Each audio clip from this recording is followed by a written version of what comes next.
Assalamualaikum warahmatullahi wabarakatuh. Saya Nadia Fira Putri dari Akuntansi 1A Malam, karyawan dengan NIM 31120110035 akan menjelaskan tentang strategi pasar dan analisis SWOT. Strategi pasar. Strategi pasar ada targeting dan positioning. Targeting adalah proses mengevaluasi setiap daya tarik konsumen, kemudian memilih satu atau lebih karakteristik untuk dilayani. Targeting adalah persoalan bagaimana memilih, menyeleksi, dan menjangkau pasar.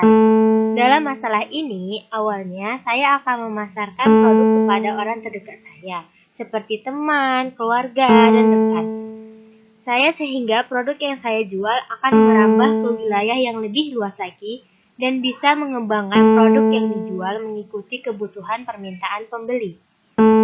Setelah menarik minat pembeli, maka toko online saya akan menjadi tempat belanja rutin mereka karena sudah dipercaya kualitas dan harganya yang terjangkau.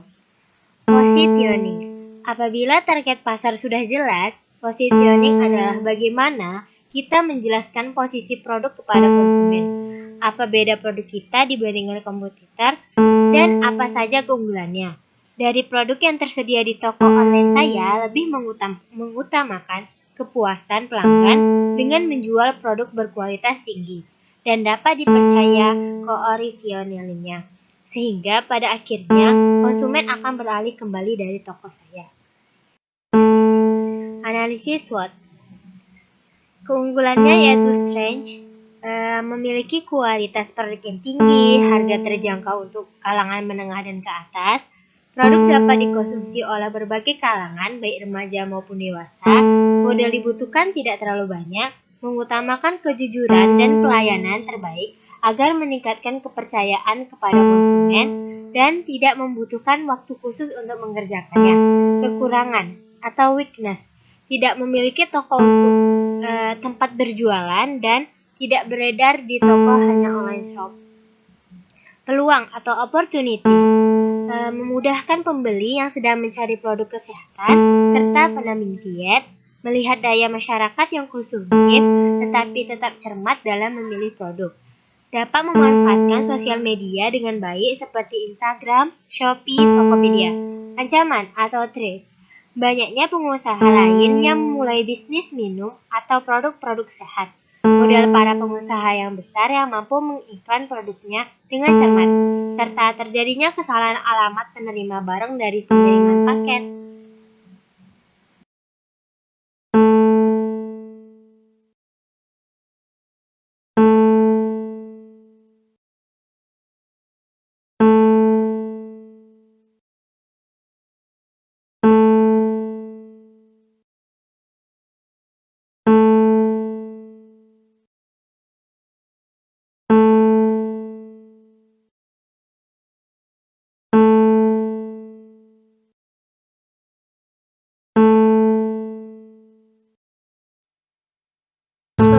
Saya Sela Sylvia akan menjelaskan strategi pemasaran produk yang disediakan antara lain Selafresh 250 ml, Ratu Collagen Juice 250 gram, Aircol Hand Body Lotion atau Body Serum.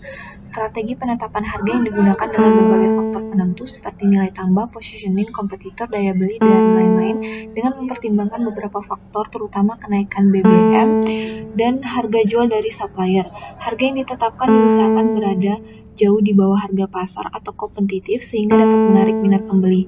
Harga yang kami tawarkan berkisar antara Selafresh 55.000, Ratu Collagen Juice 150.000, dan Body Serum seharga 95.000. Promotion, karena bisnis ini dijalankan oleh saya yang masih berstatus mahasiswa, maka cara mempromosikannya adalah dengan teman sekitar saya, contohnya teman kampus, teman sekolah dulu, dan orang sekitar lingkungan saya. Lalu saya juga mempromosikan melalui media elektronik berupa Shopee, Tokopedia, Facebook, Instagram, dan sosial media lainnya. Dan dengan mengadakan event-event menarik pada waktu tertentu seperti bila ada acara-acara tertentu, saya akan mengadakan giveaway. Place atau lokasi atau tempat yang kita masuki juga menentukan keberhasilan menggarap target pasar. Namun karena usaha yang saya jalankan ini merupakan online shop, jadi saya tidak memerlukan tempat berjualan tetap seperti toko, ruko, atau outlet yang menjadi tempat berjualan. Karena usaha ini fleksibel, dapat dilakukan di mana saja dan kapan saja. Biasanya kita melakukan proses pemasaran melalui status WA dan story Instagram. Berikut merupakan bukti transaksi penjualan. Ada testimoni dari Shopee, testimoni dari customer biasa, dan ada invoice penjualan yang dilakukan dalam 1 bulan. Kurang lebih 1-2 bulan. Kok tau lah, pusing.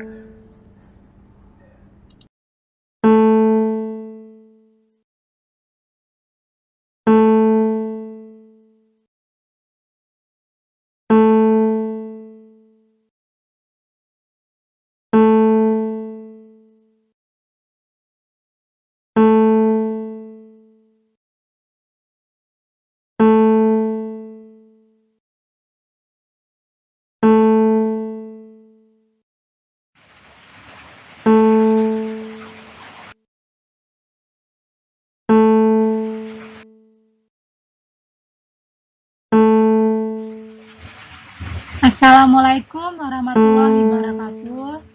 Shalom, selamat malam. Salam sejahtera untuk kita semua. Di sini saya Anipa dari kelas industri Batamindo. NIM saya 31120110008. Di sini saya akan melanjutkan penjelasan dari teman saya Nadia dan Sheila. Pertama, saya akan menjelaskan sumber modal.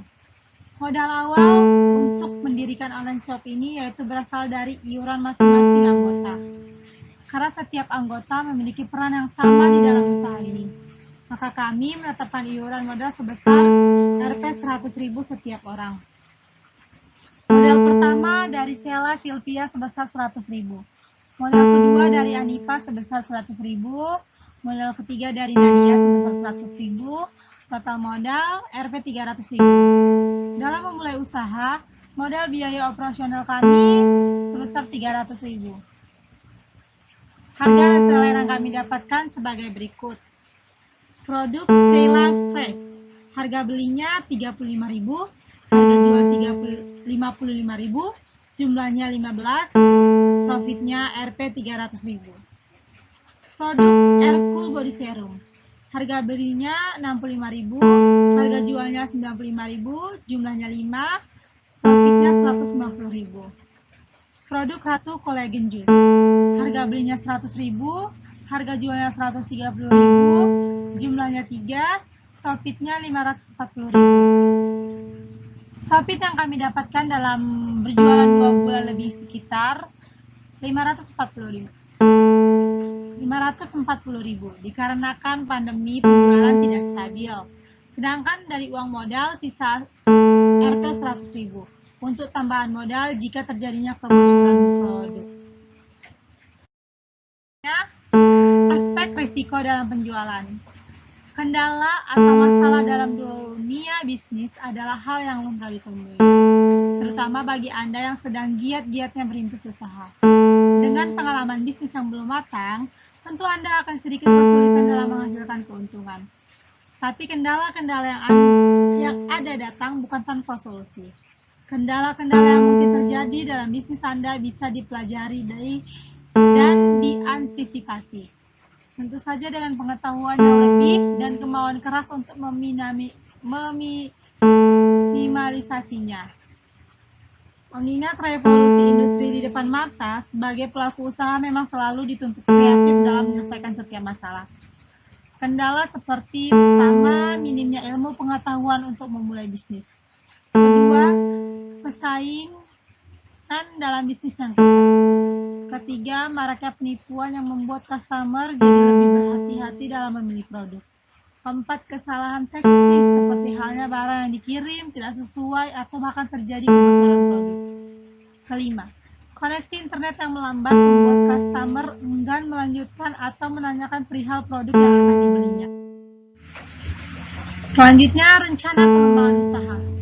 Selain menjadi reseller, saya juga akan berusaha menjual produk yang lebih bervariasi dan tidak hanya produk kebutuhan untuk perempuan saja. Saya juga akan berusaha untuk menyempurnakan pelayanan kepada pembeli yang sudah menjadi langganan di toko online saya, sehingga pembeli merasa nyaman berbelanja online dan tidak beralih ke kompetitor.